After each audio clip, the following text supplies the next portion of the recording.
Hola colegas, ¿cómo están? Es una alegría como presidente del Consejo Profesional de Ciencias Económicas de la Ciudad Autónoma de Buenos Aires dar inicio a este ciclo para jóvenes profesionales.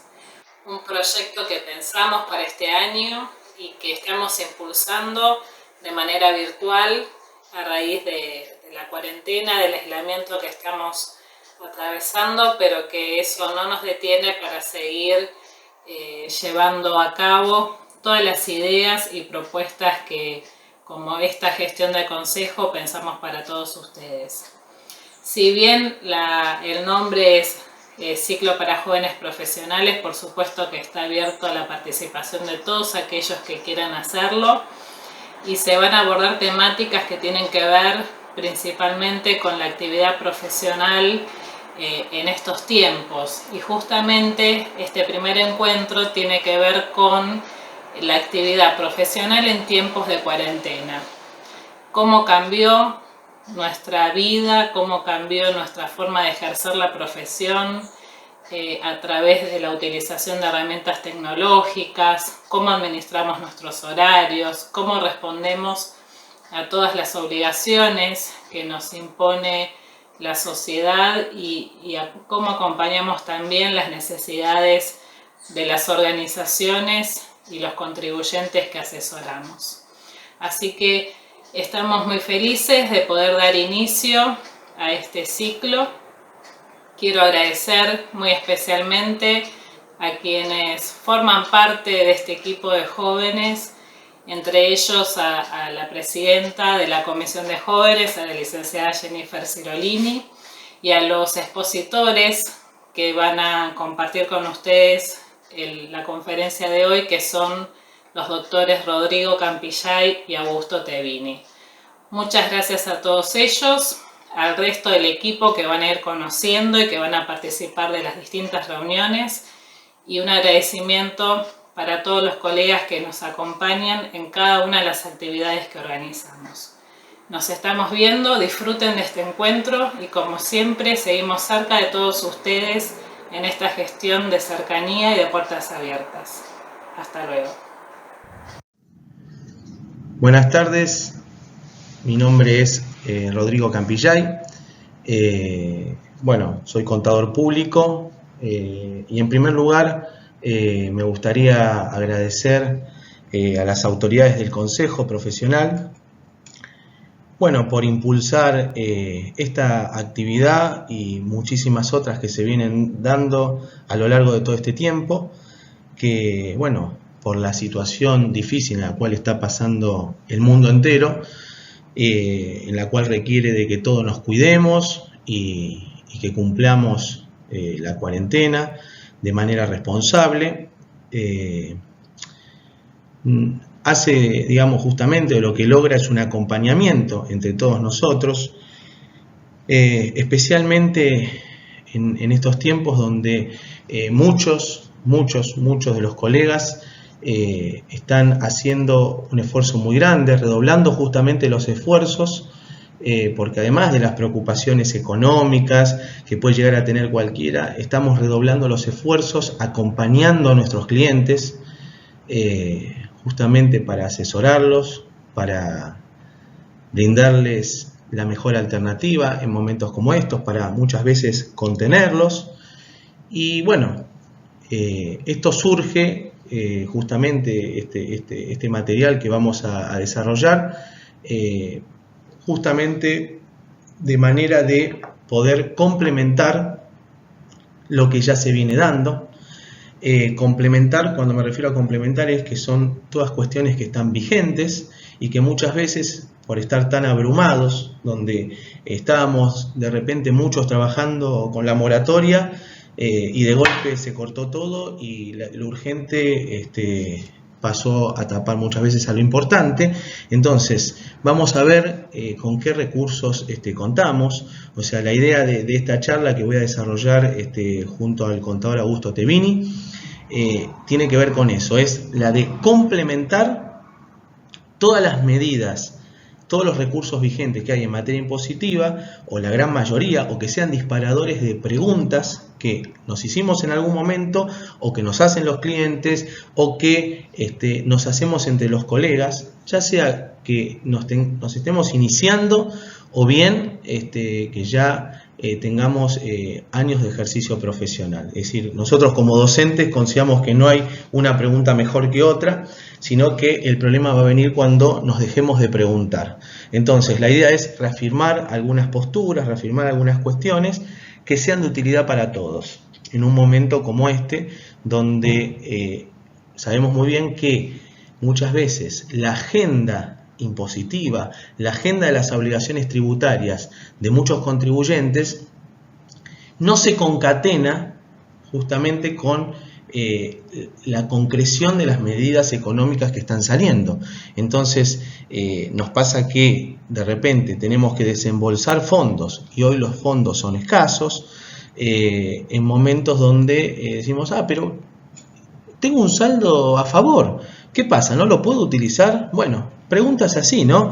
Preguntas típicas, ¿lo puedo usar? ¿No lo puedo usar? ¿Lo puedo usar con todo? ¿No lo puedo usar? Bueno, eso es un poco lo que vamos a conversar en este encuentro. Entonces, para redondear y esquematizar cómo va a ser la charla se va a desarrollar primero en algunas cuestiones que tienen que ver del orden nacional, y después, acto seguido, vamos a continuar con los impuestos que tienen que ver con el impuesto a los ingresos brutos, regímenes de recaudación de ingresos brutos, de esas obligaciones a nivel jurisdiccional, y se tomaron dos jurisdicciones como ejemplo, que uno es capital y la otra es la provincia de Buenos Aires, y quizás de manera comparada se va a tomar a otra jurisdicción que quizás tenga algún otro tratamiento. Entonces, lejos está de nosotros poder abarcar en estos minutos todo lo que hay vigente, pero vamos a hacer alguna fuerza vamos a dar sobre lo que más se utiliza o lo que tenemos al alcance. Bueno, si estamos todos de acuerdo, nosotros llamamos a esta charla el contador en tiempos de cuarentena. Bueno, vamos a arrancar entonces por algunas cuestiones importantes que tienen que ver, bueno, a ver, nosotros estamos asesorando, ya sea estamos de manera interna dentro de un departamento de impuestos, estamos asesorando de manera externa. Entonces, lo que nosotros decimos, bueno, ¿qué cuestiones tengo que relevar? ¿Qué es lo que me tengo que preguntar? Entonces, lo que nosotros tenemos que mirar es que muchas veces inmersos en la vorágine, nos estamos olvidando de utilizar eficientemente algunos recursos que estamos teniendo, o los recursos que están teniendo los contribuyentes. Obviamente nosotros estamos apuntando en esta charla a contribuyente, persona humana, que está bajo el régimen general, el responsable inscripto, y a las personas jurídicas. Si existe algún tipo de diferenciación, luego lo haremos, pero en principio esto aplica para ambos. Excepto, digamos, para los monotributistas, que consideramos que en este tema no que no se vean afectados, sino que tienen menores cumplimientos en una agenda impositiva que lo que tienen este tipo de sujetos de los cuales estamos desarrollando. No nos olvidemos que con el monotributo, en una cuota mensual, se están cumpliendo prácticamente con la gran mayoría de las obligaciones. Entonces, lo primero que tenemos que hablar es, bueno, los saldos a favor, ¿no? Después nosotros decimos, bueno, esto de relevar los saldos a favor que estamos teniendo, ¿es suficiente? Bueno, vamos a ver que no es suficiente. Una manera eficiente de pensarlo tiene que ver con, bueno, fijémonos sobre el impuesto al débito crédito. ¿Qué está pasando con el impuesto al débito crédito? Ahí tuvimos la ley allá por el 2016, la 27264, que fomentaba las pymes. Y tenemos algunos tipos de beneficios hoy por ser pyme.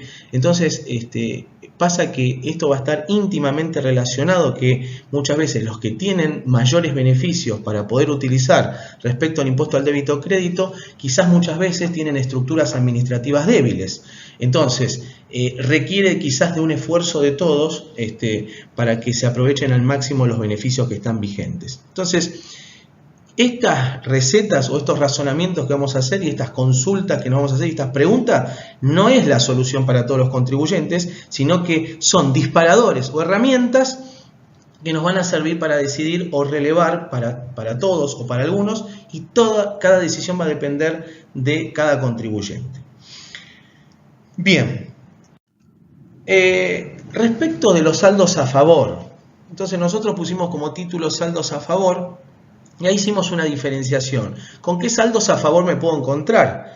Digamos, definiendo saldo a favor como justamente cuando el impuesto que yo tengo que ingresar es inferior a lo que yo le fui adelantando al fisco, se generan estos saldos a favores. Pasa muchas veces, ¿no? En el impuesto al valor agregado, sucede en el impuesto a las ganancias, que puede haber pasado, digamos, de que una empresa tuvo una rentabilidad inferior a la que tuvo en ejercicios pasados, y puede suceder que haya adelantado fondos vía retenciones, vía anticipos, que le hayan generado un saldo a favor. Entonces, nosotros acá diferenciamos en el impuesto al valor agregado un saldo denominado saldo técnico por ley, donde nosotros hablamos de que tiene una disponibilidad restringida, entonces no merece mayor análisis, porque todos sabemos que ese saldo técnico va a tener que ser utilizado contra futuros débitos fiscales. Es decir, nuestra intención de la charla tiene que ver con, bueno, vamos a analizar los que son los saldos de libre disponibilidad. Entonces, ¿podemos tener un saldo de libre disponibilidad en el impuesto al valor agregado? Sí, se puede presentar muchísimas veces. ¿Puedo tener un saldo de libre disponibilidad en el impuesto a las ganancias? Sí, tranquilamente se puede presentar esa situación. Entonces, ¿qué sucede con los saldos de libre disponibilidad? Bueno, los saldos de libre disponibilidad vamos a encontrar la fuente normativa en los artículos 26, 27 y 28 de la ley 11.683. Y acá nosotros nos queremos detener en, digamos, la pregunta típica que sucede, digamos, que pasa en la práctica profesional y que muchas veces viene del empresario, donde es, tengo un saldo de libre disponibilidad, ¿lo puedo utilizar con cualquier concepto? ¿Lo puedo utilizar para cualquier concepto? Bueno, entonces ahí tenemos la resolución de AFIP, que es la 1658 del 2004, donde vamos a ver que establece justamente cómo se tiene que utilizar esos saldos de libre disponibilidad, y donde también establece límites. Y me parece muy importante es que nosotros saquemos conclusiones justamente sobre los límites que tenemos. Entonces, ante esta situación, la consulta del cliente o la consulta de algún colega puede ser, bueno, ¿puedo compensar cualquier concepto? Entonces, nos vamos a encontrar con que tenemos un saldo de libre disponibilidad del impuesto al valor agregado, un saldo de libre disponibilidad de impuesto a las ganancias, y la pregunta es, ¿puedo compensar el saldo de libre disponibilidad de IVA con el anticipo de ganancias que me está venciendo? La respuesta es sí, se puede. ¿Puedo compensar el saldo de la declaración jurada de ganancias con el saldo de libre disponibilidad que se me presentó en IVA? Sí, se puede. ¿Puedo compensar el saldo de IVA con el saldo de libre disponibilidad de impuesto a las ganancias que tengo? Sí, se puede. Bueno, entonces veamos ahora qué es lo que no se puede hacer. Por ejemplo, una pregunta típica. ¿Qué es lo que sucede con las obligaciones de los recursos de la Seguridad Social que tenemos en el formulario 931 para los empleadores? Olvidémonos de todo lo que se está manejando ahora, del repro, de los beneficios del subsidio que se podrá recibir por empleado. Estamos hablando de preguntas típicas que nos deberíamos hacer antes de esta situación, y que con toda esta situación se potencia para saber con lo que contamos y con lo que no contamos. Entonces, ¿puedo compensar cualquier concepto? Y la respuesta en la resolución general 1658 es que no. ¿Estamos bien? Entonces, ¿por qué decimos que no? Porque, por ejemplo, nos va a decir que los responsables por deuda ajena y los responsables sustitutos y los sujetos del artículo 6 de la ley 11.683 no podrán solicitar la compensación. Entonces, de estos saldos de libre disponibilidad, ¿no? Nos estamos ya refiriendo a los saldos de libre disponibilidad. Entonces, acá encontramos una limitante. Cuando decimos que encontramos una limitante es, ¿cuántas veces nos encontramos que en la agenda impositiva tenemos, por ejemplo, que desembolsar las retenciones de ganancias que efectuó el contribuyente. Recordemos que la ley madre es la Resolución General 830, donde establece que no me tienen que nominar como agente de retención, y acá es un concepto importante, sino que prácticamente todos los responsables inscriptos, ya sean persona física o persona jurídica, persona humana o persona jurídica, tienen que retener ganancias siempre y cuando superen determinados montos y según lo que estén pagando. Están pagando un alquiler un alquiler en el cual desarrollan su actividad, están comprando bienes, están pagando servicios, bueno, etc. Tendrán que retener. Estos montos se han actualizado, la Resolución General 830 ha sufrido modificaciones, pero acá lo importante y en lo que nos vamos a centrar es que las retenciones que le fuimos haciendo, ya sea a nuestros empleados de corresponder o por la Resolución General 830, por los bienes y servicios que fuimos pagándole a nuestros proveedores, tenemos que saber que se tiene que informar en el famoso SICORE, que es el Sistema de Control de Retenciones, y muchas veces eso genera un saldo a pagar, que muchas veces el contribuyente no lo tiene, porque, y más en esta situación, ¿no?, donde la cadena de pagos está haciendo extensa. Entonces ¿puedo compensar ese saldo de libre disponibilidad con el saldo que tengo que pagar de SICORE? Bueno, la respuesta es no, lo dijimos anteriormente. Lo estamos simplemente reforzando. Entonces, esta situación la puede encontrar una persona física, una persona humana y una persona jurídica. Son situaciones que se presentan. No, pero esto es injusto. Bueno, acá nosotros no estamos haciendo un juicio de valor si es justo o si es injusto. Simplemente que por normativa no se puede. Y con el agravamiento, de que ya lo vamos a ver un poquito más adelante, es qué pasa si yo no pago, ¿no? Cuando estoy actuando como agente de recaudación, o sea, ya sea agente de retención, agente de percepción, eso ustedes lo van a poder concluir con a gusto, pero además también nos atrevemos a decir de que tampoco en los planes de financiación vigentes con lo que hoy contamos podemos refinanciar ese tipo de saldos, con lo cual a la hora de que los recursos sean escasos y nos encontramos en la agenda impositiva con un montón de obligaciones, vamos a tener que seleccionar de manera estratégica, utilizando todas estas herramientas para ver qué puedo pagar, qué no puedo pagar, etc. Bien, ¿qué pasa con el formulario, digamos, 931, con los recursos de la Seguridad Social? Algo también preguntado o algo que ha generado dudas a muchos. Bueno, ahí tenemos, digamos, varios antecedentes, pero la respuesta es también negativa. La respuesta es negativa. No se pueden compensar los saldos de libre disponibilidad con las obligaciones de los recursos de la Seguridad Social. Ahí tenemos del año 99, ahí nosotros estamos citando, digamos, la causa Urquia Peretti, donde el máximo tribunal dejó entrever de que no es posible compensar los impuestos que sean de diferente naturaleza y se entiende a los recursos de la Seguridad Social como una naturaleza distinta a los impuestos que estamos nosotros conversando que generan este saldo de libre disponibilidad. Por lo tanto, no se puede. También encontramos una pregunta frecuente del 19 de octubre del 2005, la 28192, una pregunta frecuente de la AFIP, donde justamente ante esta pregunta que nos estamos haciendo, también responde de manera negativa. También hay mesas de enlace con la Administración Federal de Ingresos Públicos, donde también se deja en claro de que no es posible la compensación. Allá por el año 2007-2008, cuando se crea el sistema de cuentas tributarias, aparecía para compensar el código 351, que era el de las contribuciones de seguridad social. Entonces, justamente una de las preguntas que se hacían muchos es si esto tenía que ver con el artículo 27, con el segundo párrafo del artículo 27 de la ley 11.683, donde dice que, recordemos que Urquia Peretti deja establecido esta cuestión, pero también deja entrever de que si el organismo recaudador lo admitiera o lo permitiera, se podría hacer esa compensación. Entonces muchos allá por el 2007, 2008 pensaban de que al aparecer en el sistema de cuentas tributarias el código 351 para poder compensar era como un aval de la AFIP, pero la realidad es que la respuesta por parte del organismo recaudador también fue negativa.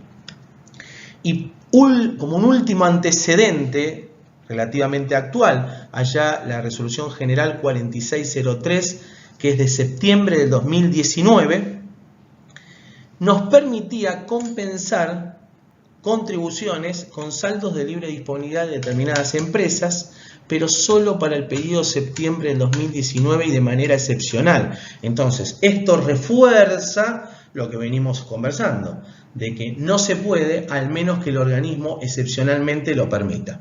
Y ese es un antecedente relativamente actual donde el organismo sí lo permite.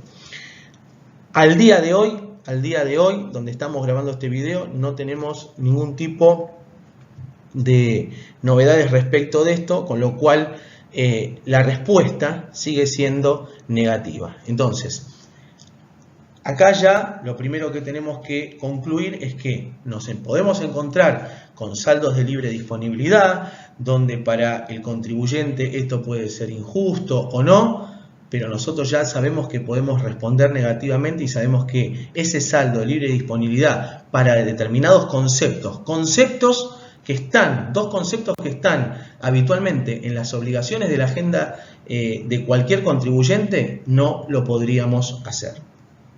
Bien.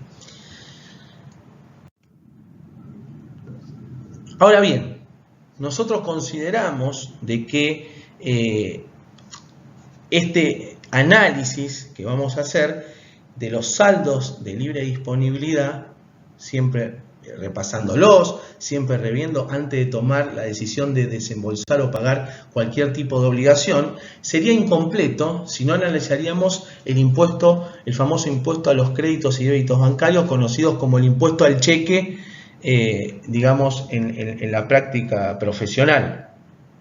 Recordemos acá que el decreto 409 del 2018 deja establecido un porcentaje que me puedo computar a cuenta del 33% sobre los impuestos al débito y créditos para todos los contribuyentes.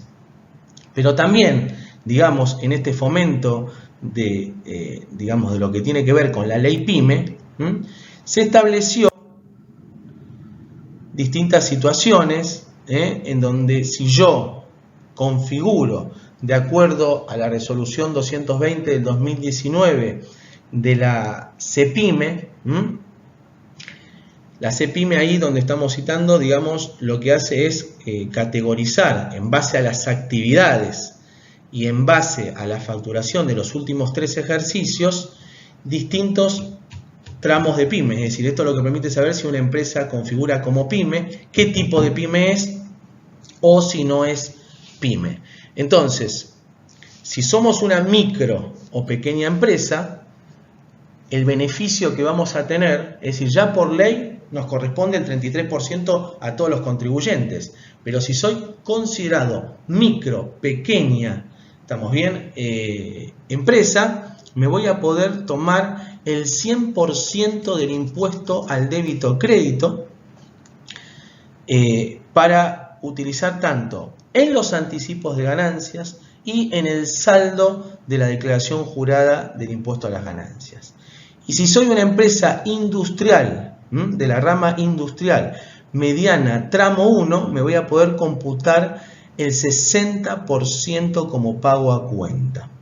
Entonces es importante ver, hacer un relevamiento de cuál es la actividad del contribuyente que nosotros estamos acompañando, porque si no cae en ninguno de estos dos, tendremos solamente para tomarnos el 33%. Bien, ¿qué hay que tener en cuenta, digamos, como una opinión mirando hacia el futuro?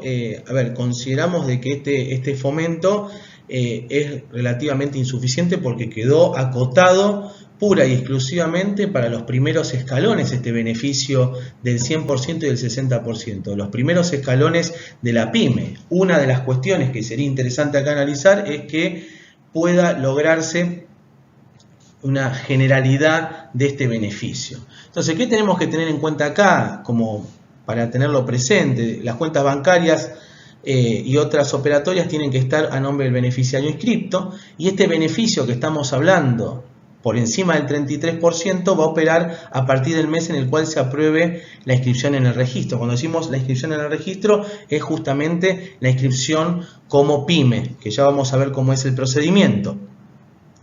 Lo interesante acá es que tenemos que saber, y volvemos a repetir, tenemos que reforzar que el impuesto al débito o crédito lo vamos a poder utilizar pura y exclusivamente para anticipo de ganancia, y lo vamos a poder utilizar para el saldo de la declaración jurada de ganancias. No lo podemos utilizar para IVA, no lo podemos utilizar para otros impuestos.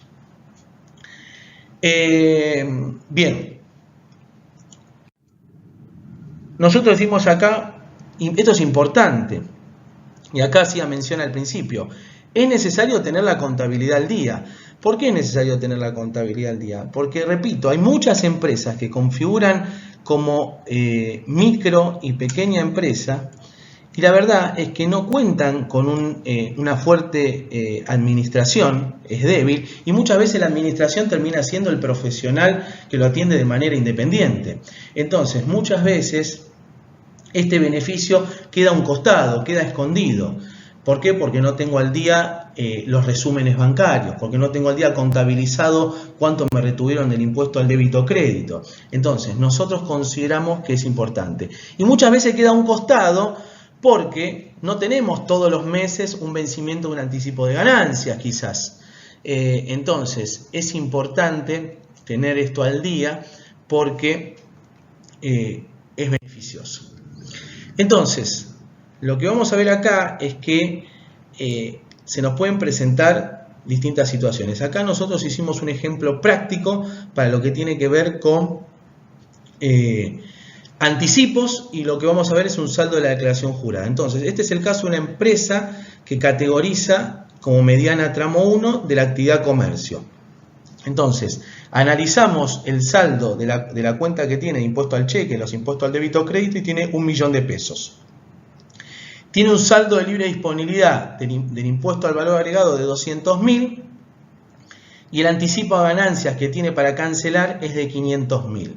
Entonces, el ejercicio que estamos haciendo acá en nuestra cabeza es, ok, yo tengo un saldo de libre disponibilidad de IVA, pero también tengo esto. Y ojo con el punto número 1, si yo no lo tengo al día esto y no tengo esta información al día, lo más probable es que lo primero que haga yo es utilizar todo ese saldo de libre disponibilidad de IVA para cancelar ese anticipo, y la realidad es que la solución más eficiente en este caso sería la siguiente. Primero, en principal, por el tipo de empresa que es, el crédito a computar por el impuesto al débito o crédito es solamente del 33%. Entonces, el 33% de 1.000.000 serían 330.000 pesos. Y el saldo, entonces, de estos 500.000 pesos que tenemos que cancelar de anticipo, vamos a utilizar los 330.000 pesos, todo en su totalidad, lo vamos a aplicar al anticipo de ganancias, y nos queda un remanente y una diferencia por cancelar que son de 170.000 pesos, en cuyo caso ahí utilizaremos el saldo de libre disponibilidad. Entonces, es importante tener esto. Y otra de las cuestiones que ya vamos a analizar, un anticipo en la actualidad yo no lo puedo meter en un plan de pagos. Entonces, como no lo podemos meter en un plan de pagos, en un anticipo de ganancias, es importante que los recursos más eficientes que podemos utilizar pueden venir también por el lado del impuesto al débito o crédito. Aplicación, digamos, tenemos el caso número 2. Un segundo planteo, esta es una empresa micro y pequeña. Tenemos entonces en el mayor de la cuenta un impuesto al cheque de 1.000.000 de pesos, pero en este caso, al ser micro y pequeña empresa, de ese 1.000.000 de pesos podemos computar como pago a cuenta el 100%. Tenemos un saldo libre disponible de 200 y un anticipo de ganancias a cancelar por 500.000. Por lo tanto, la solución propuesta es que de ese millón de pesos que me podía computar del impuesto al débito o crédito, la realidad es que voy a tomar todos los 500.000 y los voy a aplicar al anticipo que tenía que cancelar. ¿Esto qué nos lleva a concluir? Fíjense, el saldo de libre disponibilidad quedó intacto y hemos utilizado de manera eficiente el beneficio del impuesto al débito o crédito. Bien, ¿qué sucede con el beneficio del impuesto al cheque? Nosotros lo que decimos es justamente lo que veníamos desarrollando, que puede ser utilizado pura y exclusivamente contra los anticipos y los saldos de la declaración jurada de ganancias.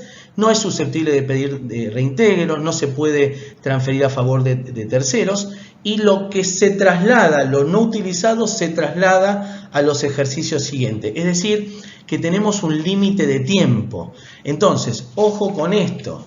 Lo peor que nos puede pasar a nosotros es que para compensar anticipos de ganancias o cancelar saldos del impuesto a las ganancias, estemos utilizando, por ejemplo, un saldo de libre disponibilidad del impuesto al valor agregado, no utilizando el impuesto al débito o crédito, cuyo beneficio del 100% y del 60% tienen un límite de tiempo. Y ahora lo vamos a ver con un ejemplo. Entonces, vamos a ver una determinación sencilla del impuesto a las ganancias. Más allá de, ojo con esto, ¿no?, de todas las herramientas que tenemos, dependiendo del caso que nos presente. Digamos, acá tenemos que combinar todas estas herramientas con, si se nos presenta una situación en el impuesto a las ganancias de venta y reemplazo, de todo lo que corresponda, ¿no? Entonces, acá tenemos el caso de una micro y pequeña empresa. Tenemos un mayor con un saldo de 500.000 pesos, retenciones de ganancias de 50.000 pesos y el impuesto determinado conforme a la reglamentación vigente es de 100.000 pesos. Entonces, fíjense, tenemos un impuesto determinado de 100.000, agotamos primero todo el impuesto al débito o crédito y restamos las retenciones que se generaron en el periodo, por lo tanto, el saldo que va a dar la declaración jurada es un saldo a favor del contribuyente, que va a ser un saldo de libre disponibilidad por 50.000 pesos. Recordemos que el impuesto al débito o crédito no genera saldos de libre disponibilidad, lo hemos aclarado en el punto anterior. Bien, ¿qué pasa con el beneficio del impuesto al débito o crédito? Y dijimos, solo puede ser computado en el periodo fiscal. Entonces, todo lo que yo no utilicé y no agoté, realmente lo pierdo. Entonces, ¿cómo es la cuenta que tendríamos que hacer? Fíjense ustedes, nosotros teníamos según mayor 500.000 pesos del impuesto al débito o crédito. Un 33%, que es la cuenta que habíamos hecho, un 33% ya me corresponde por ley como le corresponde a todos. Seas pyme o no seas pyme, que eso es un total de 165.000 pesos. Y tenemos, por el otro lado, un 67% para llegar a los 100, por ser microempresa, que es 335.000 pesos, digamos, que es el beneficio. Entonces, el tema es, de estos 335.000 pesos, ¿cuántos logré utilizar en este periodo? Ahí vimos que en la anterior declaración jurada yo de los 335.000 pesos que tenía como beneficio excedente por categorizar como micro y pequeña empresa, de los 335.000 pesos solamente utilicé 100.000. Por lo tanto, los 225.000 pesos ya no los puedo trasladar a los ejercicios siguientes y se consideran como una pérdida. Entonces, esto es importante tenerlo presente. Entonces, es fundamental, si hacemos un repaso hasta acá, de que se nos puede presentar muchas veces, además de todas las obligaciones mensuales que tenemos, nos puede estar venciendo el anticipo de ganancias. En el caso de las personas humanas, en este abril vencía el quinto anticipo del impuesto a las ganancias. En el caso de las personas jurídicas, las que están cerrando el 31 de diciembre, van a tener que presentar en mayo la declaración jurada de impuesto a las ganancias. Entonces, estas cuestiones las tenemos que maximizar. Y un tema muy importante, es que para el saldo de la declaración jurada de impuesto a las ganancias, esto también muchos se lo olvidan, puedo utilizar el impuesto al débito generado hasta el último día del mes inmediato anterior. Entonces, si yo tengo que determinar ahora en mayo la declaración jurada de impuesto a las ganancias, voy a poder utilizar el impuesto al débito generado hasta el último día de abril. Esto es un dato muy interesante porque en el medio de tanta corrida muchas veces se pierde esta información. Bien, entonces, para concluir, decimos que repasamos los saldos de libre disponibilidad, chequear el orden de prioridad, ojo con esto, ¿estamos bien? Utilizar siempre el impuesto al cheque o al débito crédito hasta agotar el beneficio primero, luego tengo que mirar los saldos de libre disponibilidad. ¿Por qué? Bueno, ahí decimos, porque los anticipos no se pueden incluir en un plan de pago, por ejemplo. Mientras que si yo tendría una posición pagadora de IVA, esto podría financiarlo. ¿Estamos bien? Si a mí me toca pagar un anticipo y pagar IVA, yo a lo mejor tengo la posibilidad de financiar un IVA en un plan vigente, si no opté por el IVA diferido, después lo vamos a analizar ese caso, y puedo compensar el anticipo de ganancias. Entonces, esto es una manera de verlo de manera global. Bien. Bueno, continuando con la charla, nos pareció también oportuno hablar y dedicarle un tiempo y un espacio al certificado MIPYME. Es importante contar con este certificado para poder acceder, digamos, a los beneficios de los cuales estamos hablando. Inclusive va a ser fundamental para poder ingresar a la moratoria en caso de querer solicitarlo. Acá rápidamente dejamos para que se tenga presente dónde se solicita. Esto es a través de la página de la AFIP.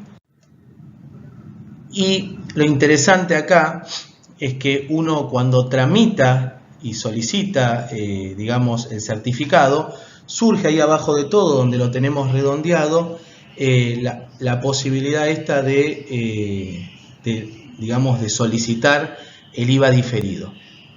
El IVA diferido, piensen ustedes, que en definitiva es, digamos, ingresar la obligación 90 días después de la generación del hecho imponible.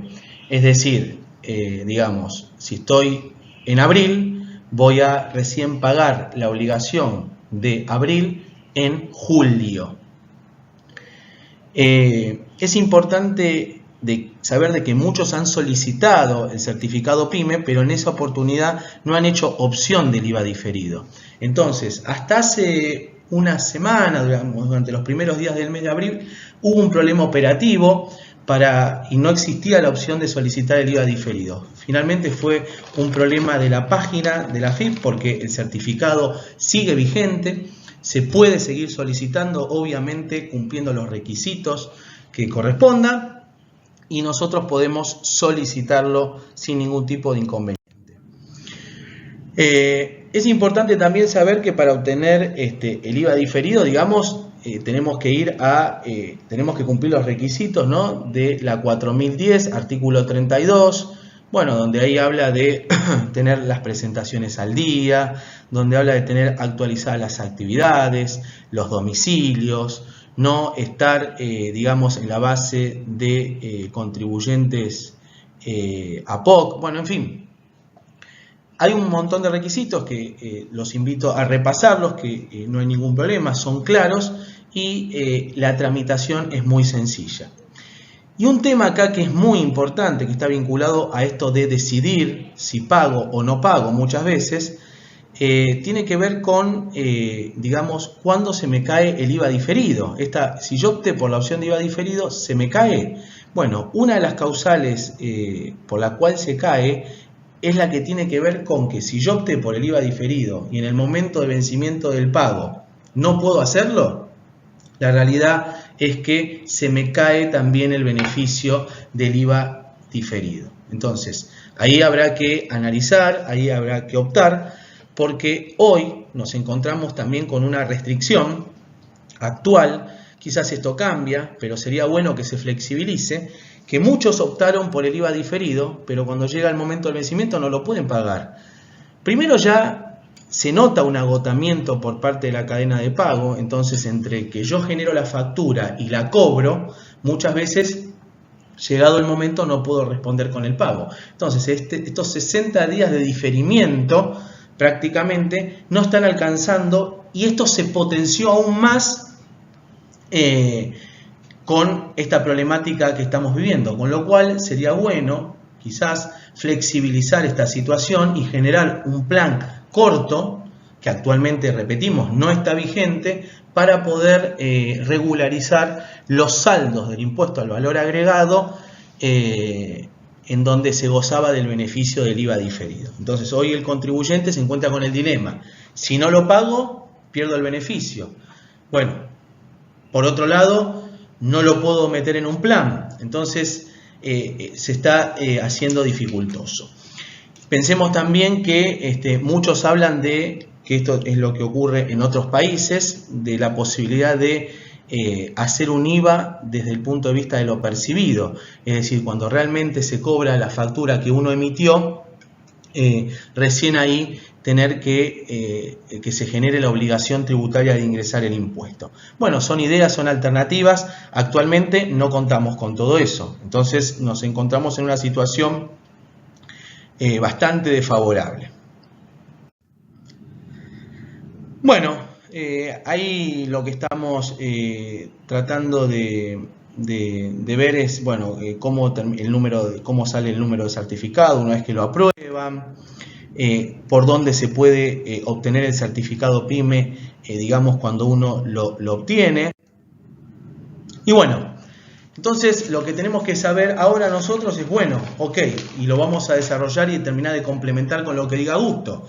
Es decir, cuando yo no pago una obligación fiscal, bueno, primero en principal es, si yo no presento una obligación fiscal, para las personas humanas tengo los 200 pesos de multa, para las personas jurídicas los 400 pesos de multa, y si regularizo dentro de los 15 días, obviamente esto se reduce al 50%, o sea, sigue estando vigente. Recordemos que qué pasa si no se presenta, qué pasa si se presenta y no pago. Bueno, voy a tener, los intereses resarcitorios. Y tengamos presente de que existe una resolución que suspende, digamos, las medidas cautelares por parte del fisco, de la posibilidad de embargar, pero tengamos presente que los procesos, digamos, de judicialización siguen vigentes, con lo cual me va a pasar de que yo presenté un impuesto, no lo pagué en los meses siguientes, y seguramente le tenga que pagar honorarios a algún abogado, al agente fiscal, por ese incumplimiento, y tenga que, además de ingresar los intereses resarcitorios, los intereses punitorios.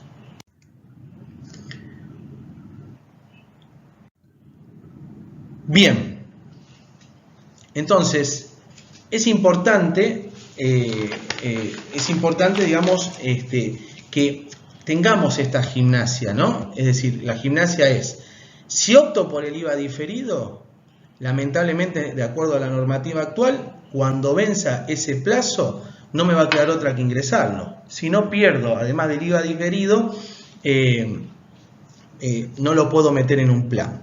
También tengamos presente de que esto va a ser muy importante conversarlo con el contribuyente. Por ejemplo, hay contribuyentes que decidieron hoy no optar por el IVA diferido y prefieren guardar esa carta para cuando se incrementen sus ventas, porque tienen otras políticas, digamos. Por ejemplo, había un cliente que, digamos, tenía muy poco para pagar, era muy poco significativo debido a las bajas en las ventas, entonces me dice, no, ahora no lo voy a usar, quiero optar más adelante cuando esto repunte y quizás necesiten. Bueno, eso va a pasar de acuerdo a la política y a las necesidades de cada contribuyente, que no tienen que ser las mismas.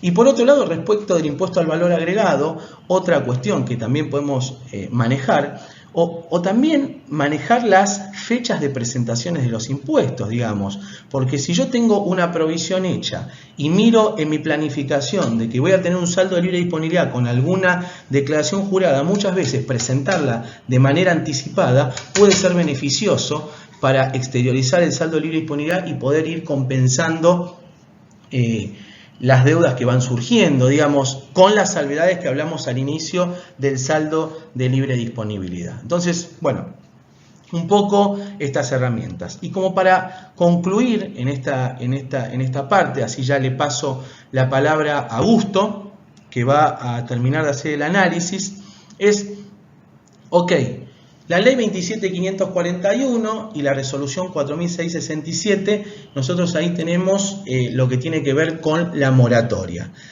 ¿Cuál es el dato importante de la moratoria? Y me voy a detener en donde a veces se está presentando dificultad.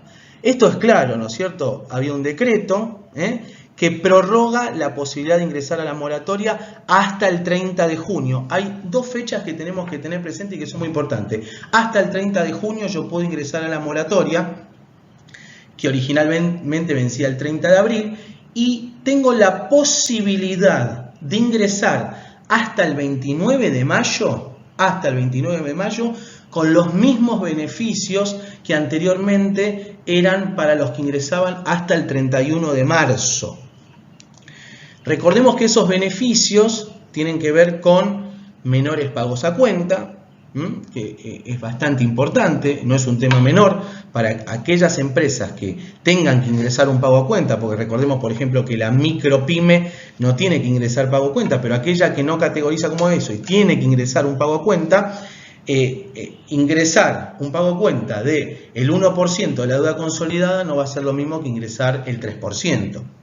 Entonces, respecto de la planificación de la moratoria, va a ser muy importante.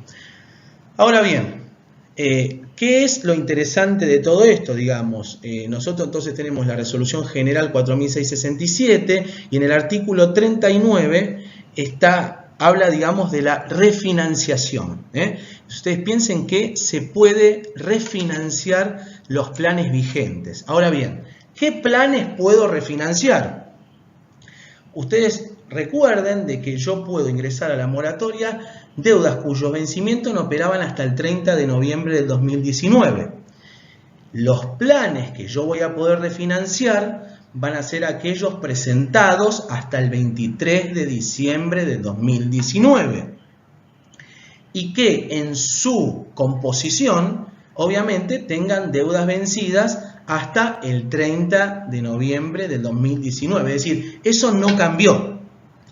Lo que sí nos parece interesante remarcar es que cuando yo ingreso al sistema de mis facilidades, porque se realiza por ahí, y voy a optar por la opción refinanciación, a seleccionar el plan que quiero refinanciar, se nos puede... A ver, la pregunta es, ¿por qué monto voy a ingresar ese plan que hoy tengo, que se me está debitando la cuota y voy a refinanciar? Y acá es muy importante. Ahora estamos parados en el mes de abril. Entonces, ¿qué situaciones se nos pueden presentar cuando yo voy a refinanciar un plan que está vigente?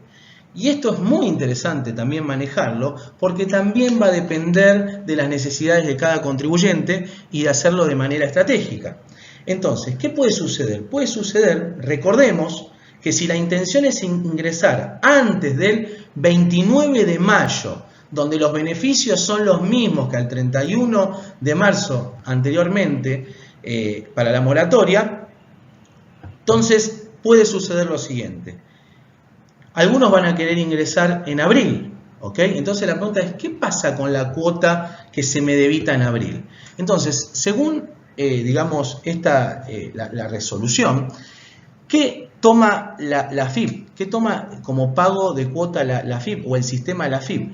Va a tomar la cuota pagada hasta el mes anterior, es decir, la cuota pagada el mes anterior en el cual yo consolido la moratoria o hago la refinanciación.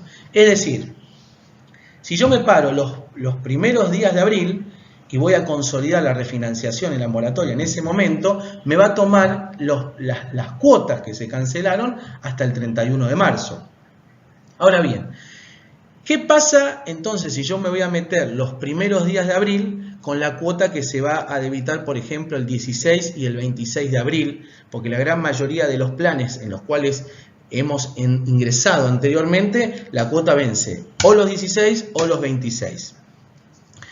Si entro los primeros días de abril, la realidad es que me va a tomar entonces las cancelaciones de la cuota hasta el 31 de marzo y lo que puedo hacer es optar por generar un stop debit con el banco para dar de baja ese plan y que no se debiten las siguientes cuotas. Puede darse otra opción también. ¿Qué pasa si yo ingresé o voy a ingresar después del 16 de abril cuando se pagó la cuota de abril? Bueno, en ese caso puedo consolidar la moratoria después del 16 de abril y solicitar durante los 30 días la reversión del débito hecho en esa cuota del mes con el banco.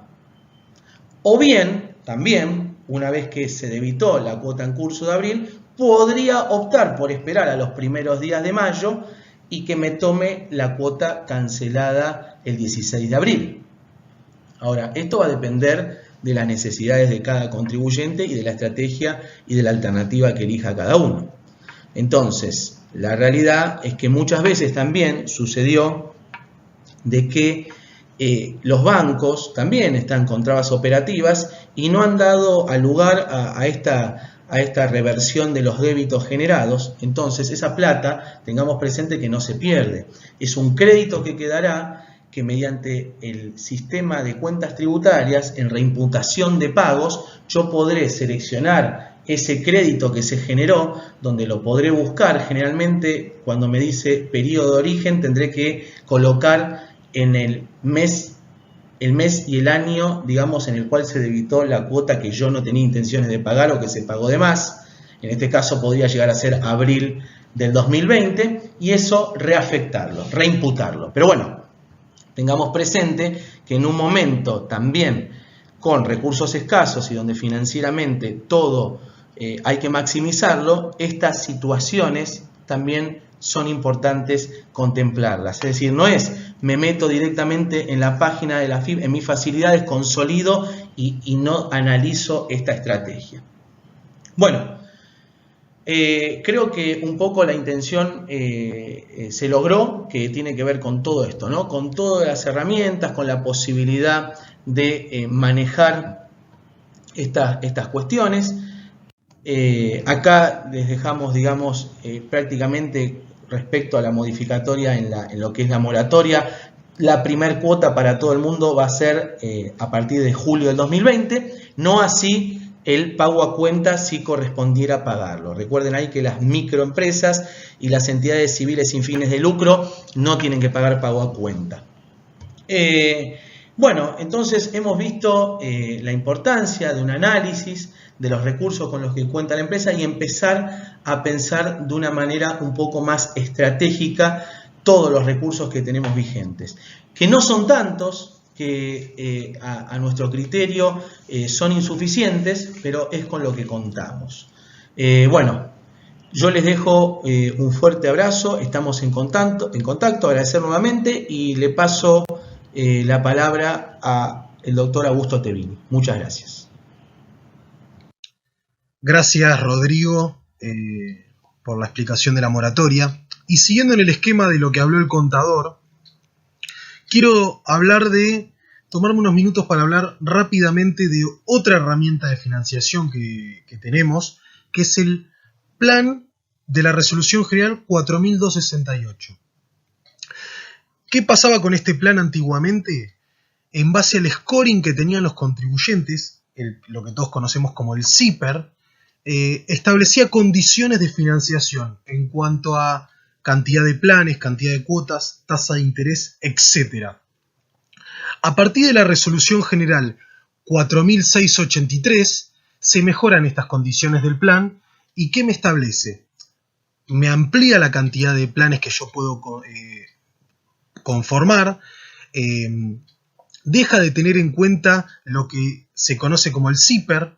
Antes, ¿qué pasaba? Si yo tenía una categoría de alto riesgo por tener determinados incumplimientos, que es lo que me establece el CIPER, me limitaba la posibilidad de cuotas, de tasa de interés y de cantidad de planes que podía limitar. Con esta resolución general 4683 se extiende este plan hasta el 30 de junio y se dan estas ciertas facilidades. ¿Para qué? Para aquellos contribuyentes que tenían un CIPER de alto riesgo o de riesgo, que puedan adherirse a este plan y financiar y regularizar sus obligaciones. Vamos a hablar ahora, terminando con lo que habló el contador acerca de todo lo que corresponda a materia nacional. Nos vamos a adentrar en lo que son las novedades en cuanto a lo que expusieron los fiscos de Capital Buenos Aires y un poco de convenio multilateral. Capital Federal. Mediante la Resolución General 165 se prorrogó lo que es la presentación del tercer anticipo, o sea, el anticipo de marzo del 2020, a los nuevos vencimientos que tengo acá, que estoy exponiendo, donde arrancan a vencer el 27 de abril hasta el 4 de mayo. Entendiendo que estamos en una situación complicada, compleja, y a veces hace difícil tener los fondos o haberse hecho de los fondos cuando estamos en una situación contextual anómala. Ojo con esto, si uno paga fuera de término en capital tiene una tasa de financiación del 3%. Esto uno lo tiene que saber si va a pagar fuera de término o si no tiene los fondos para pagar en término. Pero también, que hay algo que no aclara acá la presentación, lo quiero decir aparte, es ojo, porque una vez solo piensa en la tasa de interés y no ve un poco más allá. Y en el caso de capital, cuando yo configuro falta de presentación o pago fuera de término de una o más declaraciones juradas, eso pondera a la hora de que el fisco me establezca lo que se conoce como el riesgo fiscal. Entonces, los invito a todos, es de público conocimiento, pueden ingresar a la página de Rentas Capital para ver la tabla y ver el cuadro de cómo el fisco califica el riesgo en base a la falta de presentación o a los pagos fuera de término o a la acumulación de no pagar. Esto es importante aparte de la tasa de interés, porque a veces me encuentro con que pagué fuera de término, pero eso me implica que me suben la alícuota de recaudación, implica que me genera saldos a favores excesivos en donde inmovilizo o termino inmovilizando dinero. ¿Qué pasó con ARBA también? A partir de la resolución normativa 16 del año 2020, extendió y prorrogó los plazos de la ingreso y presentación de ingresos brutos entre el 4 de mayo y el 15 de mayo.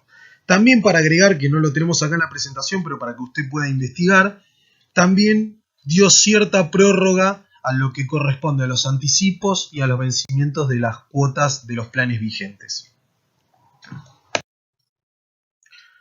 En cuanto a la comisión arbitral, también se expidió a través de la disposición 4 del año 2020, en donde se prorroga el plazo de presentación de las declaraciones juradas del tercer anticipo del año 2020.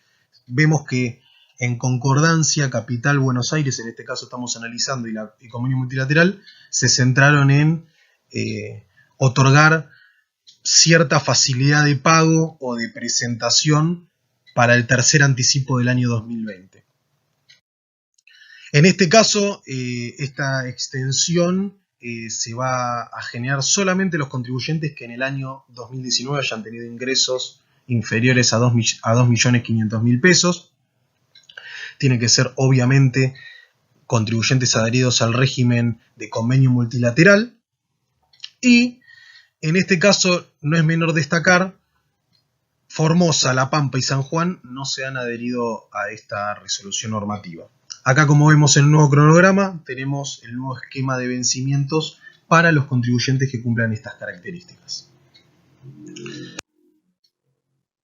No es un tema menor hablar, es en el caso de agentes de recaudación.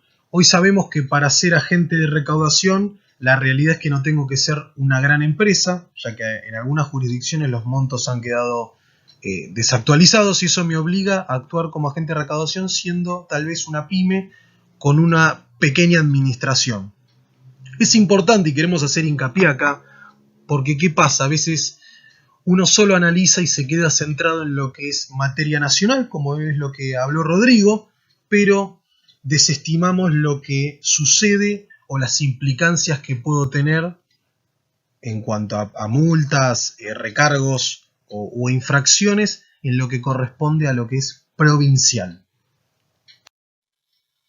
En el caso de capital, que si yo soy agente de capital, puedo ser agente de percepción o de retención o de ambas modalidades, establece un 5% de recargo, que esto se va a calcular sobre las sumas recaudadas más los intereses resarcitorios, después de los 15 días de no haber ingresado las sumas recaudadas. ¿Qué quiere decir? Que en este caso es un importe gravoso o es una tasa de financiación gravosa que tiene como animosidad que yo deposite el dinero lo antes posible.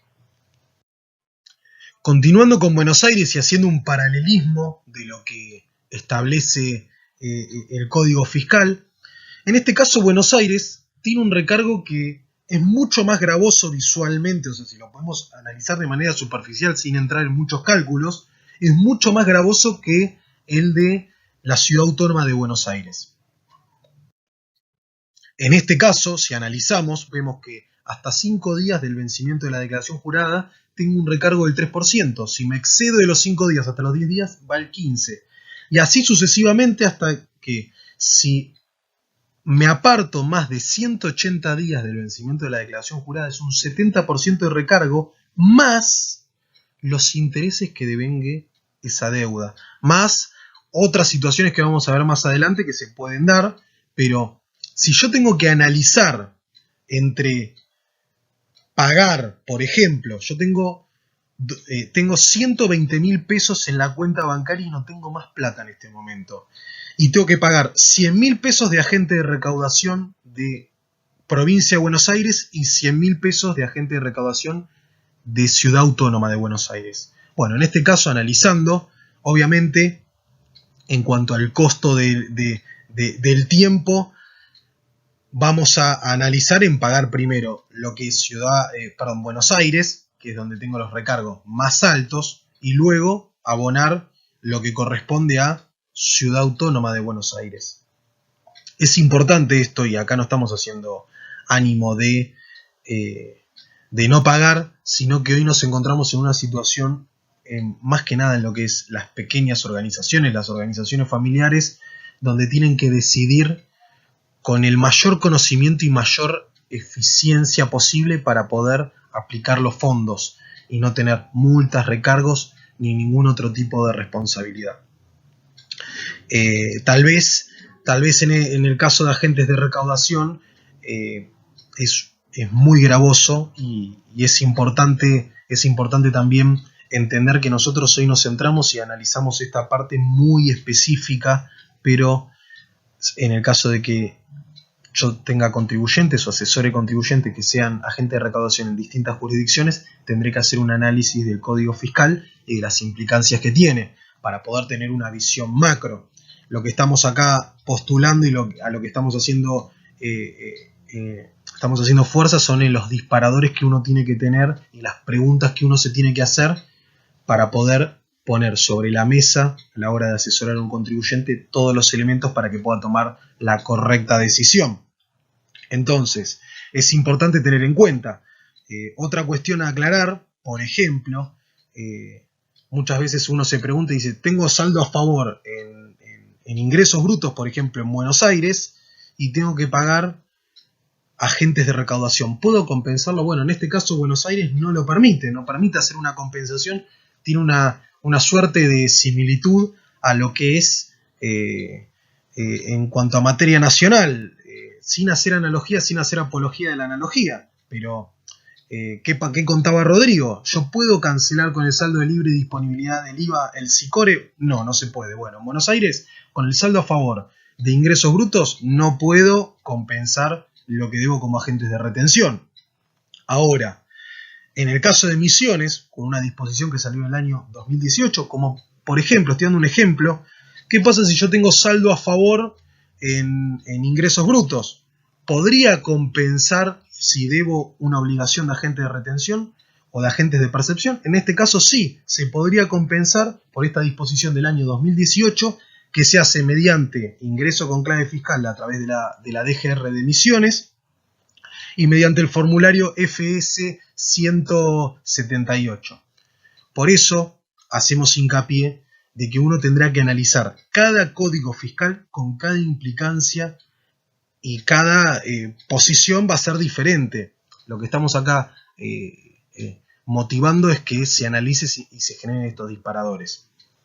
Por otro lado, también es importante explicar que nosotros hoy estamos hablando en materia impositiva, pero en una organización lo que va a requerir es que haya una coordinación casi perfecta entre todas las áreas, el área comercial, el área de tesorería, el área impositiva, porque cada peso hoy o cada valor de moneda que pueda resguardarse la organización para poder aplicarlo de la manera más eficiente es muy importante. Y ahí creo que está nuestro valor agregado como profesionales. Y también quería hacer una pequeña aclaración, que esto, lo que estamos exponiendo acá con el contador Campillay, es complementario a todas las charlas que se vienen dando. Estuvimos viendo unas charlas donde se hablaba de venta y reemplazo, donde se hablaba de otro tipo de beneficios. Todo esto es complementario y es importante analizar viendo un todo y teniendo un todo. Teniendo estas cuestiones que estamos planteando, más las cuestiones que se fueron planteando en distintas charlas y distintos encuentros por parte de la institución, para poder tener una visión macro primero del régimen tributario y de las actualidades que tenemos hoy en materia impositiva. Y después una visión macro en la organización, que es donde muchas veces uno trabaja o asesora al contribuyente siendo un externo. También es menester aclarar, más allá de las infracciones que puede establecer cada código fiscal, lo que establece el régimen penal tributario, que no es para nada sencillo, a través de la reforma tributaria de la ley 27430 en el título 9, modifica y amplía y también le dedica un apartado a lo que es la ley penal tributaria. Y en el caso de los agentes de recaudación, tipifica que si yo no deposito total o parcialmente dentro de los 30 días vencido el plazo del ingreso de lo percibido o lo retenido, y esa suma supera los 100.000 pesos, voy a entrar en lo que es la tipificación penal de la apropiación indebida de tributos. Es importante tener en cuenta esto y tener en cuenta este punto, porque hoy sobre los agentes de recaudación hay mucha presión tributaria y hay mucha presión de responsabilidad. Y esta situación con el COVID-2019 se agrava, nos deja en una posición totalmente frágil a los que tenemos organizaciones, a los que asesoramos organizaciones o a los que trabajamos para organizaciones. Entonces es importante destacar este punto, y también hay un fallo del año 2001, si no me equivoco es del 3 de julio del año 2001, que es el caso de New Pharma, Sociedad Anónima, donde me establece que se le aplica la responsabilidad penal, pero este agente de percepción había optado, en el caso de Buenos Aires, por recaudar las percepciones por el criterio de lo devengado. Entonces no tenía los fondos percibidos y por ende no los había depositado. Incumpliendo con esta situación se le adjudicó la figura de defraudación fiscal, pero en este caso la empresa pudo demostrar a través del no cobro que no había tenido disponibilidad de esas percepciones de las cuales había aplicado en su oportunidad a sus clientes. Entonces no se le adjudicó la responsabilidad penal, porque en este caso la realidad es que yo tengo que hacerme de los fondos, tiene que demostrarse realmente que yo me quedé con los fondos. Y si usted no conoce lo que tiene en provincia a la hora de ser sujeto de percepción de ingresos brutos, es optar por el criterio de lo percibido o lo devengado. Mientras que en capital, en Ciudad Autónoma de Buenos Aires, el criterio que existe es el de lo devengado. Es importante esto, y también es importante tenerlo a colación con lo que dijo Rodrigo en relación al SICORE, porque esto también aplica a qué pasa si yo retengo impuesto a las ganancias y no lo deposito. Habrá que ver y habrá que analizar si se generan los elementos para tipificar el delito. Pero es importante tenerlo en cuenta porque hoy, en la vorágine diaria, en la lluvia de normativas que tenemos constantemente, nos olvidamos de la normativa vigente que tenemos, que adjudica demasiada responsabilidad. Entonces, donde el dinero es escaso y donde las empresas están pasando por una situación de parálisis contextual muy amplia, es muy importante conocer o tener una noción por lo menos superficial de las normas para poder después asesorar o poder después investigar o que se generen estos disparadores y estas preguntas. Y trayendo el ejemplo que les dije anteriormente, donde debía 100.000 pesos de retenciones, de percepciones en provincia de Buenos Aires y 100.000 pesos de percepciones en capital, en este caso, si tengo 120.000 pesos para cancelar, lo que voy a hacer es primero cancelar provincia de Buenos Aires, donde tengo un recargo muy alto, y voy a aplicar los otros 20.000 pesos que tengo de fondos a la Ciudad Autónoma de Buenos Aires. ¿Para qué? Para salir de alguno de los elementos que me pueden incluir en una tipificación de este delito que establece la ley penal tributaria. Entonces, es importante destacar hasta acá todo lo que dijo Rodrigo en cuanto a los elementos y a la financiación que puedo tener con los tributos nacionales, y también en cuanto a las novedades que puedo tener en materia provincial y en el caso de agentes de recaudación, cómo poder manejarme o qué noción tengo que tener o qué debo analizar en el caso de que yo sea agente de, por ejemplo, de Buenos Aires y Entre Ríos, Buenos Aires y Santa Fe, o que esté presente en más de una jurisdicción como agente de recaudación. Bueno, en este caso, pasando ya a la última diapositiva para concluir este encuentro, acá dejamos los elementos que se podrían generar para determinar una conducta delictiva, y también tenemos acá el fallo Usandizaga, el fallo New Pharma, para que uno pueda leer, pueda interiorizarse y también sepa que tiene elementos para poder defenderse en el caso de que tenga alguna situación controversial. Desde ya, gracias al Consejo por darnos este espacio para poder debatir, para poder hablar y poder plantear todas estas cuestiones que se generan en la profesión, que se nos generan a nosotros como profesionales, y también este espacio colaborativo que hay entre todos los profesionales de gran envergadura a lo largo de todo el Consejo, para poder generar estos espacios de contenido y de conocimiento, y que todos estemos informados para poder asesorar y brindar un correcto asesoramiento como corresponde, de acuerdo a la medida y a lo que el contexto requiere. Muchísimas gracias.